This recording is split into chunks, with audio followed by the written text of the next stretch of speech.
Hamınıza salam dostlar. O birisi videodan gördüğünüz kimi Toğrulu bir prestij eləmişdi. Toğrul mənə dedi, nə olar 2 prestij eləyək məni, sənin 8 prestijin var.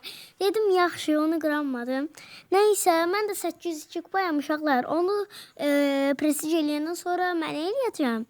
Bir də ki, yuxarıda like atıb abunə olub, bir də bildirimləri açsanız çox şad olaram.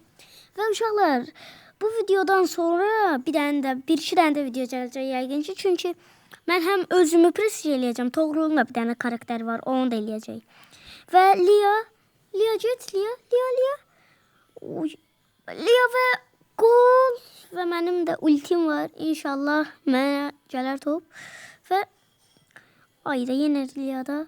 Nəysə, qoy boş-boşuna işlədim ultini. Onu da Lia atacaq. Ay, nə indi atanmaz. Attı. Emojini çəkmişdim. İyi. Neyse uşaqlar, bir daha deyirəm, abone olub like atmayı unutmayın. Və uşaqlar, Toğrul 2 prestij oldu. Bir də uşaqlar, Toğrulu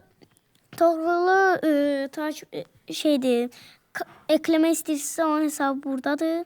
İndi mənim də hesabımı göstərəcəm. Onun da karakterlərinə baxın. Və uşaqlar, indi öz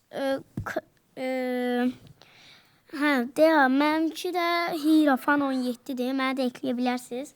Dəvət ata bilərsiniz. Sizinlə bir yerdə prestij də kasa bilərik. Nəysə, sağ olun, var olun. Sizi çox sevirəm. Sağ olun, öpürəm. Sağ olun.